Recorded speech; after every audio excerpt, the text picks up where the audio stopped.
Cette vidéo, elle va vous montrer la question que j'ai posée au maire lors du conseil municipal d'avril 2024 et concernant la fermeture annoncée par la presse du centre équestre au parc Paul-Lombard-Figuerolles à Martigues. Alors, c'est un sujet politique que j'avais inattendu pour moi. J'ai découvert ça genre quelques jours avant le conseil municipal. Je ne savais pas qu'il y avait cette fermeture engagée. Je l'ai vu dans la communication du syndicat CFDT et dans la communication du journal de la Provence.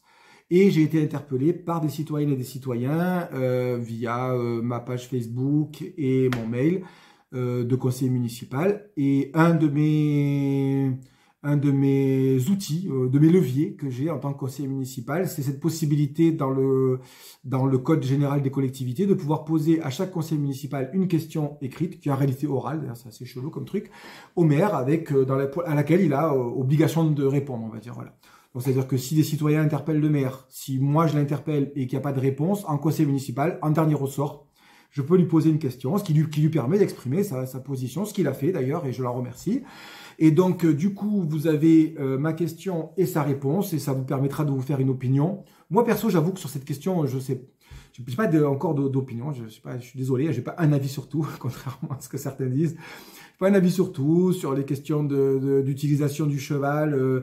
Et plusieurs fois, je suis intervenu pour demander, par exemple, qu'il n'y ait plus l'utilisation de la calèche en centre-ville à Noël. Vous voyez, pour moi, c'est des questions qui sont intéressantes. Mais dans la réponse du maire, il y a quand même un point qui m'a particulièrement interrogé, sur lequel je reviendrai bientôt. C'est que parmi les réponses qu'il donne, quand il parle des salariés, il dit « Ne vous inquiétez pas, les salariés vont être reclassés puisque ce sont des fonctionnaires, c'est vrai, ils vont garder leur emploi. » Et là, il y a quand même un sacré écueil, hein, mais qui est caractéristique, y compris à gauche, malheureusement, c'est de confondre le travail et l'emploi. On continue à confondre travail et emploi. C'est pas du tout la même chose. Quelqu'un qui a eu une formation, qui a eu des années d'expérience, surtout dans un travail qui a du sens. Travailler avec un animal, ça a extrêmement du sens. C'est des métiers du care quelque part, ok? C'est des métiers du soin d'un animal. C'est des métiers que des gens font. Des fois, c'est des rêves qu'ils ont depuis qu'ils sont enfants. Et dire, de toute façon, ils vont être reclassés, ils auront toujours un salaire. C'est vrai, c'est important. Et d'ailleurs, c'est pour ça que je suis un fervent défenseur du fait que le service public, ça doit être fait par des fonctionnaires, parce que ça permet cette garantie statutaire de retrouver un emploi. Mais par contre, quand on change le travail, ça change le sens de la vie des gens, hein. Ne pensez pas, moi je suis professeur des écoles, ne pensez pas que si demain, je sais pas moi, mon école ferme, et comme dit, mais c'est pas grave, hein, t'es fonctionnaire, au lieu de travailler avec tes élèves en maternelle, tu vas te retrouver, je sais pas moi, tu seras reclassé comme fonctionnaire dans un bureau au rectorat par exemple, mais c'est pas le même métier. Alors je garde un emploi, mais je perds mon travail. Et perdre son travail, c'est aussi perdre son identité. Donc ça quand même, il faut vraiment qu'un jour on arrive à faire la différence à gauche entre le travail, l'emploi et le métier, parce que c'est pas du tout pareil. Bon, bref, je ferme la parenthèse, je vous laisse regarder sur la question du centre équestre, la question que je pose et la réponse du maire, et puis vous faire une opinion sur le sujet, et je serai toujours ravi d'en discuter, soit en commentaire sous la vidéo, soit quand on se croise dans la rue, ou au marché, ou voilà, n'importe où, sur la plage peut-être bientôt. Voilà, une question qui était écrite, celle-ci, on dit, voilà, Frédéric Grimaud, je vous en prie. Oui, merci. Cette question fait suite à un article que j'ai lu dans la Provence et qui parle du centre équestre du parc Paul-Lombard. Et la question que je vous pose, monsieur le maire, donc la presse relate l'intention de la majorité municipale de fermer le centre équestre du parc Paul-Lombard. Et la fermeture dans le journal est annoncée comme liée à des questions budgétaires. Donc ce soir, c'était la bonne occasion pour vous poser cette question. Est-ce que vous pouvez nous donner les chiffres du coup du budget de ce centre équestre? Du coup, quel plan de reclassement est prévu pour les salariés? Et les mesures qui sont prises pour les animaux pour qu'ils puissent prendre de bonnes retraites dans de bonnes conditions. Ce sont des questions qui m'ont été posées par des martégales et martégots. Exactement. Bien sûr, je vais répondre, puisque c'est pas un débat, hein. Quand il y a une question, on répond, et voilà. Mais je vais répondre de manière la plus exhaustive possible à l'ensemble des questions que vous venez de rappeler. Oui, il faut revenir sur la situation de l'espace équestre et sur les propos qui ont été tenus par certains qui mélangent beaucoup de choses. Aujourd'hui, l'activité de l'espace équestre réside essentiellement dans des promenades à poney et en calèche, des cours d'initiation pendant les vacances scolaires et l'accueil de CIS, centre d'initiation sportive, pendant l'année.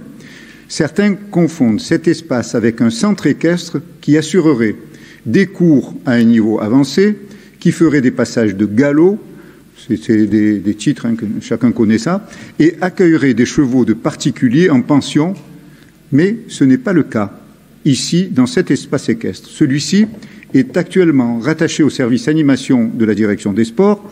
Il est composé de 6 agents. Il dispose d'une trentaine d'équidés. La masse salariale de cette équipe est de 290 000 € annuels. Et le budget de fonctionnement de cet équipement est de 45 000 €, alimentation et soins des chevaux essentiellement, des poneys généralement. Ce chiffre ne compte pas les fluides, l'eau, l'électricité, ni l'assurance, ni la maintenance du bâtiment. Les recettes commerciales sont d'environ 6 000 € par an. En effet, la promenade coûte 5 € en poney pour 20 minutes ou 3 € la promenade en calèche.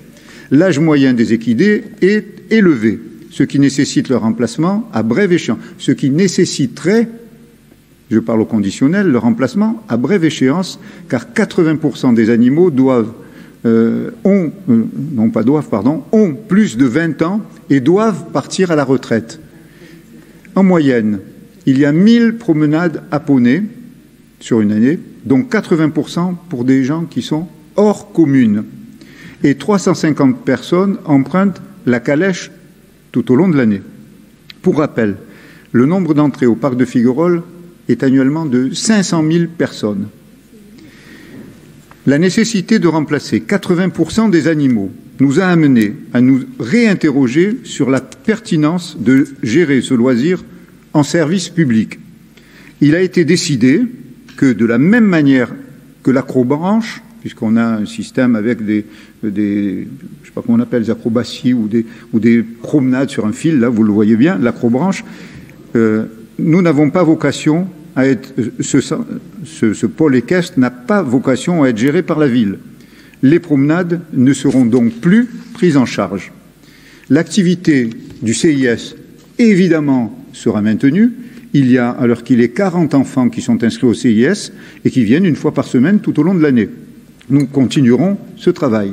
S'agissant de l'équithérapie, qui est essentielle pour les enfants, généralement, et tiens, à l'occasion, pour les enfants porteurs de handicap particulièrement. Je peux en parler en le connaissant. Cette activité sera conservée. Ce n'est pas l'espace équestre qui avait en charge cette fonction jusque-là, mais la ferme pédagogique qui est rattachée à la direction environnement et développement durable. Et elle continuera à occuper cette fonction. S'agissant de la brigade équestre contre le feu, elle verra son maintien avec une activité avec les 6 chevaux qui sont prévus pour l'été. On s'est interrogé sur l'éventualité de la création d'un véritable centre équestre. S'agissant de l'autre, de l'espace équestre, c'est réglé de cette manière-là. On s'est interrogé sur la création d'un véritable centre équestre et le lancement d'une délégation de service public. Pour assurer un équilibre économique d'une telle activité, cela nécessiterait une augmentation de la fréquentation et une utilisation beaucoup plus importante et optimisée des installations. On s'est renseigné auprès de centres qui pourraient éventuellement répondre à cette DSP. Éventuellement, il faudrait une extension des installations. Et de manière générale, cela aurait pour conséquence, tout d'abord, une présence accrue sur le parc d'hommes et de femmes professionnels et particuliers avec un impact conséquent sur la faune et la flore. Il faut conserver un équilibre aussi de ce point de vue sur le parc de Figuerolles Paul Lombard.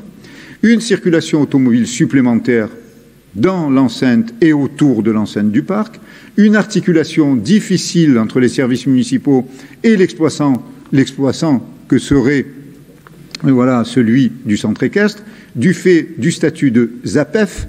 Pardonnez-moi un peu ces précisions, mais la ZAPEF, c'est une zone d'accueil du public en forêt qui est très réglementée.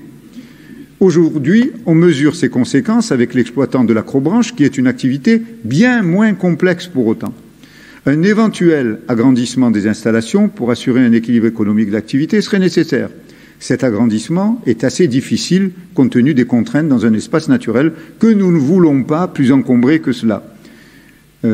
Et ça interroge aussi notre rapport à l'animal. S'agissant, et pour conclure précisément, des animaux qui vont bientôt, il y a une trentaine d'équidés, qui vont bientôt, pour grand nombre, devoir cesser toute activité, évidemment, ils seront, pour les uns, accueillis à la ferme pédagogique, pour d'autres, confiés à des personnes privées qui souhaitent recueillir un tel animal, ou à d'autres centres équestres pour une retraite méritée.